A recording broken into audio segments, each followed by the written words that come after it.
Hola, mi nombre es Nirvana Rendón. Estoy cursando la materia de clínica quirúrgica con el doctor Ramos y hoy vamos a hablar sobre el cáncer de páncreas. Antes que nada, pues el cáncer es el crecimiento anormal de las células y pues por definición el cáncer de páncreas es una enfermedad por el cual se forman células malignas en los tejidos del páncreas.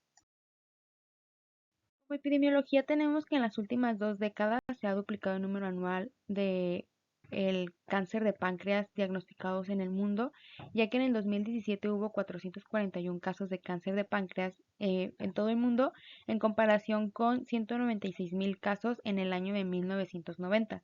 Dado que el cáncer de páncreas es una enfermedad cuyo riesgo aumenta con la edad, la cambiante estructura de la edad en la población mundial, junto con un mejor diagnóstico, explican en gran parte el aumento de dicha incidencia, particularmente en los países de altos ingresos, ya que las tasas de incidencia en los países de bajos ingresos se han mantenido bajas y esto también por falta de datos en la alta calidad sobre la mortalidad en estas regiones debido a los escasos am, ex- accesos a las imágenes avanzadas y a la experiencia en patología.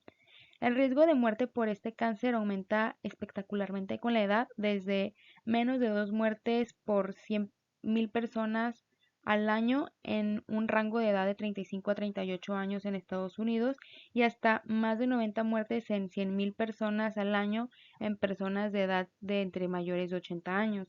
La incidencia es mayor en América del Norte, Europa y Argentina, y seguidas de este está el este de Asia y Australia.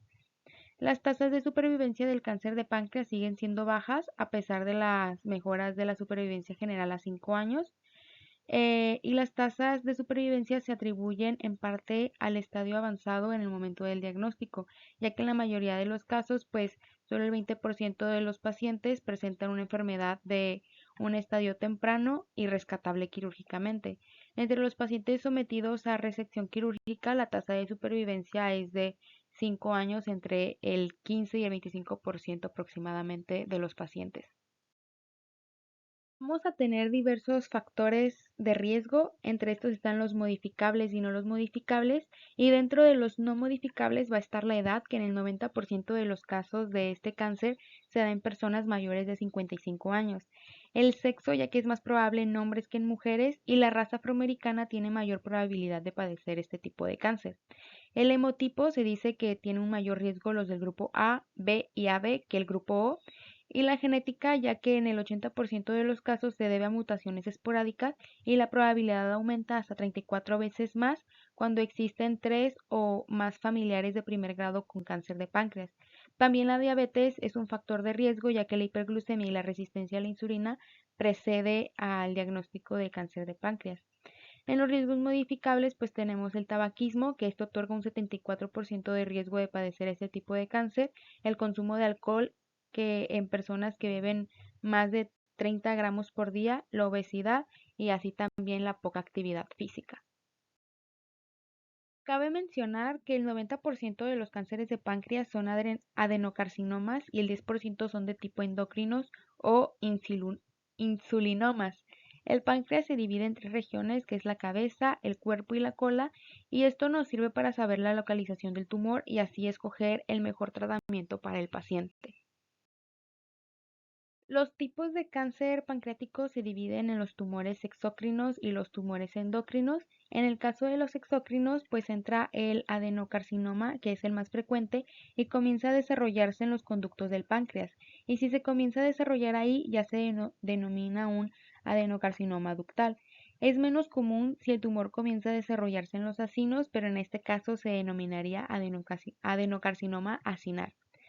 La neoplasia mucinosa papilar intraductal es un tumor que crece dentro de los conductos del páncreas y produce un líquido espeso que es la mucina. Esta neoplasia no es cancerosa cuando comienza a desarrollarse, pero eso no la exenta de que sí se pudiera convertir más adelante en una neoplasia cancerosa. Algunos tipos muy poco frecuentes de tumores pancreáticos exócrinos son el carcinoma de célula acinar, el carcinoma adenoescamoso, el carcinoma coloide, el tumor de células gigantes, el carcinoma hepatoide, la neoplasia quística mucinosa, el pancreatoblastoma, la cistoadenoma seroso, el carcinoma de células en anillo de sello, los tumores sólidos, y pseudopapilares, y también el carcinoma de células escamosas y el carcinoma no diferenciado. Dentro de los tumores endocrinos, o también conocidos como tumores neuroendocrinos pancreáticos, pues estos representan alrededor del 7%, y un tumor neuroendocrino pancreático puede estar en funcionamiento o puede no funcionar. Y un tumor en funcionamiento va a producir hormonas. Esto es porque los tumores neuroendocrinos en funcionamiento se denominan de acuerdo a la hormona que las células fabrican normalmente. Por ejemplo, está el insulinoma, glaucoma, la gastrinoma, somatostatinoma. También está el tumor productor de polipéptido pancreático o el tumor que secreta péptido intestinal vasoactivo. En la sintomatología, los pacientes generalmente no presentan síntomas hasta que el tumor se ha diseminado a otros órganos. 8 de cada 10 pacientes son diagnosticados luego de que el cáncer se ha diseminado más allá del páncreas. Y como resultado, el cáncer de páncreas es la cuarta causa más importante de muertes por cáncer en Estados Unidos. Cuando los pacientes desarrollan síntomas suelen ser vagos e inespecíficos, los cuales provocan un retraso en el diagnóstico que puede prolongarse varios meses. Estos síntomas van a ser la ictericia, coluria, acolia, esteatorrea, pérdida de peso, fatiga, dolor en la región abdominal superior que se irradia hacia la espalda y un empeoramiento nuevo o reciente de la diabetes. Y también va a haber sensación de saciedad después de comer. Los tumores que surgen en la cabeza y el cuello del páncreas pueden estar asociados con prurito e ictericia por obstrucción biliar, mientras que los tumores en el cuerpo y la cola de la glándula se presentan más comúnmente con dolor. Las directrices actuales recomiendan no realizar pruebas de detección de cáncer de páncreas en la población general debido a su baja tasa de prevalencia general. Los candidatos para la detección incluyen a todos los pacientes portadores con una mutación genética en el gen CDKN2A en la línea germinal, portadores de una mutación genética en la línea germinal de BRCA2, 1, PAL-B2, ATM, MLH1, MSH2 o 6 con al menos un pariente consanguíneo de primer grado afectado. La edad de inicio de la prueba de detección varía según los factores de riesgo y se recomienda que las personas con mutaciones en CDKN2A comiencen las pruebas de detección a los 40 años, mientras que los portadores de estos genes de BRCA2, ATM, PALB2, BRCA1, MLH1 o 2 comiencen las pruebas de detección a los 45 o 50 años o 10 años más jóvenes que el familiar afectado más joven. Y las personas con cáncer de páncreas familiar conocido sin mutación en la línea germinal comienza a la edad de 50 o 55 años o 10 años menos que el paciente consanguíneo afectado más joven. Para el diagnóstico es mediante los estudios de imagen y la biopsia, y como pruebas iniciales se utiliza la ecografía abdominal o una tomografía computarizada. En la tomografía computarizada helicoidal parece ser la más precisa para evaluar la extensión del tumor primario, la extensión locorregional, la invasión vascular, la metástasis a distancia, el estadio del tumor y la resecabilidad del tumor.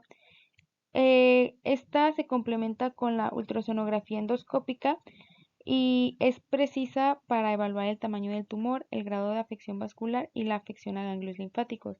La tomografía computarizada con protocolo de páncreas de doble fase tiene una sensibilidad del 76 al 92% y una especificidad del 67%.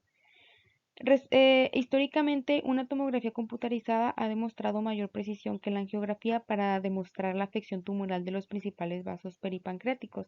Se estableció el diagnóstico preciso en el 91% de los casos, con una tasa de falsos positivos del 8% y una tasa de falsos negativos del 1%. La resonancia magnética tiene una sensibilidad del 84 al 93% y una especificidad del 82 al 89%. También es útil en la detección de lesiones isoatenuantes y una cabeza pancreática hipertrofiada, la detección de infiltración parenquimatosa de grasa focal. La ultrasonografía endoscópica se considera actualmente el estudio de imagen más sensible para la detección de las lesiones pancreáticas, que durante este procedimiento se inserta el tubo delgado a través del esófago y hacia adentro del estómago, y este aparato se encuentra al final del tubo el ultrasonido, que va a emitir ondas sonoras y estas van a producir las imágenes del páncreas, los vasos sanguíneos y los tejidos más cercanos.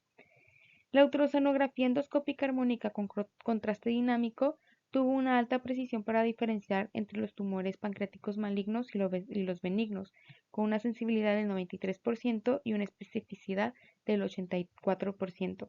La biopsia se obtienen de muestras de tejidos que se pueden realizar mediante la aspiración con aguja fina a través de un abordaje endoscópico o percutáneo.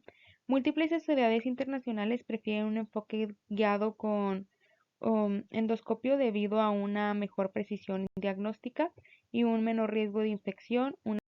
Esta tiene pues una seguridad general superior y un menor riesgo potencial de siembra de tumores. En los estudios de imagen se va a determinar el estadio del cáncer basándose en el tamaño y la diseminación del tumor, y la estratificación nos ayuda para poder determinar el tratamiento, ya sea quirúrgico o paliativo, así como también la tasa de supervivencia. El sistema de estratificación estándar en el cáncer de páncreas es la octava edición del American Joint Committee on Cancer, que sigue el sistema de TNM, y pues esto definió la enfermedad límite resacable como una enfermedad localizada con uno o más de los siguientes puntos. Una interfaz entre el tumor y la vena porta mesentérica superior de hasta 180 grados, que significa que el tumor está en contacto con las venas, pero que aún no las invade por completo. Una oclusión de un segmento corto de la vena porta o mesentérica superior, pero con porciones proximales y distales permeables, que indica que el tumor obstruye una porción pequeña de estas venas, pero los segmentos que están por encima y por debajo están intactos. Y una interfaz de segmento corto entre el tumor y la arteria hepática con porciones proximales y distales permeables, que esto es similar al punto 2, y una interfaz menor de 180 grados entre el tumor y la arteria mesentérica superior o tronco celíaco, que esto significa que el tumor no rodea por completo estas arterias principales que irrigan el intestino y el hígado. Y la definición de enfermedad irresacable localmente avanzada incluye el contacto del tumor sólido con la arteria mesentérica superior o la arteria celíaca a más de 180 grados, que pues refiere que el tumor rodea más de la mitad de esta circunferencia, que son las arterias principales que suministran el intestino, el hígado y el estómago. Y pues sería difícil separar el tumor de manera segura sin comprometer estas arterias vitales.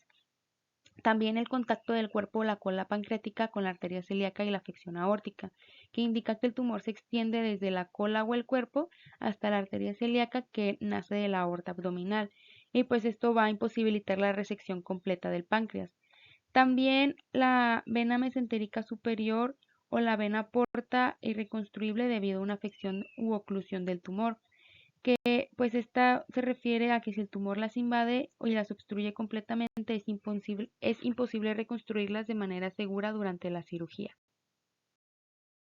Los tratamientos se dividen en curativos y no curativos, que vienen siendo los paliativos, y los curativos son cuando en un tumor localizado puede extirparse quirúrgicamente, y en la mayoría de los casos pues esto ocurre con la cabeza del páncreas. Curativos tenemos el procedimiento de Whipple, que este es un procedimiento en el que se extirpa la cabeza del páncreas, el conducto biliar distal y parte del intestino delgado, y después se realiza una reconstrucción donde se vuelven a unir los órganos restantes para permitir que los alimentos se muevan a través del sistema digestivo después de la cirugía. Este procedimiento es una cirugía mayor que dura de 3 a 5 horas aproximadamente, y se debe tener una estancia en el hospital de 7 a 10 días. La recuperación suele ser lenta, y después del procedimiento el vaciamiento del estómago es más lenta de lo común, y pueden presentarse síntomas como náuseas, vómitos, sensación de saciedad rápida y una malnutrición. Dentro de las consecuencias más comunes que pueden presentar son las infecciones, las fugas de los jugos pancreáticos por fístulas y la pérdida de peso en las primeras 3 a 4 semanas. Pancreato- Pancreatectomía distal. Esta se utiliza para tumores en cuerpo o cola del páncreas, en la que se extirpa el vaso y una parte del páncreas, y a veces es necesario también extirpar parte del estómago. También tenemos la total, que en esta se utiliza en tumores grandes o múltiples, y en este proceso pues se extirpa varios órganos, como es todo el páncreas junto con la vesícula biliar, parte del conducto biliar, el duodeno y parte del estómago y vaso. Las terapias posteriores a la cirugía son la quimioterapia, que se utiliza para destruir cualquier célula cancerosa que haya quedado en el cuerpo, y la radioterapia, que es el tratamiento con radiación para la destrucción de células cancerosas que quedaron en el páncreas. O también algunos pacientes son sometidos a radioterapia para intentar encoger el tumor un poco más antes de la cirugía. El cáncer de páncreas tiene un pronóstico muy malo debido al estadio avanzado del diagnóstico de muchos de los pacientes y el bajo porcentaje de pacientes elegibles para una resección quirúrgica. El estándar de oro actual para la atención con tratamiento de primera línea es el Folfirinox o también la gemcitabina más paclitaxel unido a albúmina, y para los cánceres que no se pueden operar se utilizan tratamientos paliativos para controlar la enfermedad, prolongar la vida, aliviar los síntomas y mantener la calidad de vida del paciente. Dentro de estos está la quimioterapia, la radiación, que es para demorar la evolución de los cánceres, y los analgésicos para el manejo del dolor. Y en la radiación está el uso de los rayos X de alta energía u otras formas de radiación para intentar eliminar las células cancerosas o evitar que los tumores crezcan más. Se utiliza generalmente tres tipos de radiación, los cuales son de la terapia de haz externo, la radioterapia estereotáctica del cuerpo y la terapia con protones. Estos requieren un tratamiento diario durante un periodo de 3 a 6 semanas, y en la quimioterapia pues el uso de los fármacos administrados por vía oral o vía intravenosa. Esto para intentar eliminar las células cancerosas o evitar que se multipliquen de forma muy rápida. También ayuda a reducir los síntomas y aumentar la tasa de sobrevida en los pacientes que ya tienen un cáncer diseminado. Los marcadores tumorales son sustancias que a veces se pueden encontrar en la sangre cuando las personas tienen cáncer, como el CA19-9, que es un marcador tumoral que puede ser útil en el cáncer de páncreas y puede estar disminuido después de la cirugía, y esto tiende a indicar que puede haber un mejor pronóstico. O en el jugo pancreático también se puede encontrar el ADN mutante TP53 o el SMAD4. Es importante mencionar que por las consecuencias que conllevan los tratamientos se debe de considerar la intervención nutricional, en el que se dan reemplazo de enzimas pancreáticas, suplementos nutricionales y estimulantes del apetito. Y también es importante que el paciente lleve una dieta baja en grasas. Para finalizar, pues el artículo que seleccioné es la exploración de las diferencias en el microambiente tumoral y los objetivos inmunológicos de los adenocarcinomas ductuales pancreáticos según el estado mutacional de CRAS.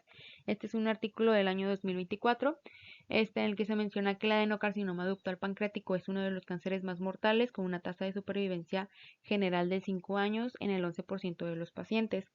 También se mencionaba que la gran mayoría de los casos pues están impulsados por mutaciones oncogénitas de CRAS, que alteran el patrón de crecimiento de sus células cancerosas primarias y la composición del microambiente tumoral. También se examinó la prevalencia mutacional, la distribución y las diferencias de las mutaciones de CRAS en 4.142 casos de adenocarcinoma ductal pancreático, en el que el 81.7% se detectó este CRAS mutante. Y también se utilizaron 3.727 casos de cáncer colorectal, en el que se observó una incidencia de 49.9%. También se evaluaron la inestabilidad de los microsatélites y la deficiencia en la reparación de errores de conciencia, y también la carga mutacional tumoral. Una de las preguntas de investigación clínica de gran interés y relevancia es si la adición de otros fármacos citotóxicos dirigidos al sistema inmunológico puede mejorar idealmente una actividad anticancerígena sinérgica cuando se combinan con inhibidores de CRAS. Esta pregunta pues es de gran relevancia, ya que pues el CRAS mutante tiene una alta prevalencia en estos tipos de cáncer. Y pues en el artículo se mencionaba que faltaba mucho por investigar, ya que pues sus estudios tenían varias limitantes, pero la mejor manera de agregar la inmunoterapia de una forma efectiva está en la estrategia específica, que pues sigue siendo especulativa, pero que es un pero pues que existen datos preclínicos que respaldan la focalización en CRAS, pero estas están basadas en modelos de ratones modificados genéticamente. Y los resultados informados pues indican que El bloqueo con un solo agente condujo a una reducción significativa de los tumores en muchos de los ratones que se utilizaron para analizarlos y una mayor modulación que indujo cambios potencialmente conducentes a la inhibición de los puntos de control inmunológico. Por mi parte sería todo.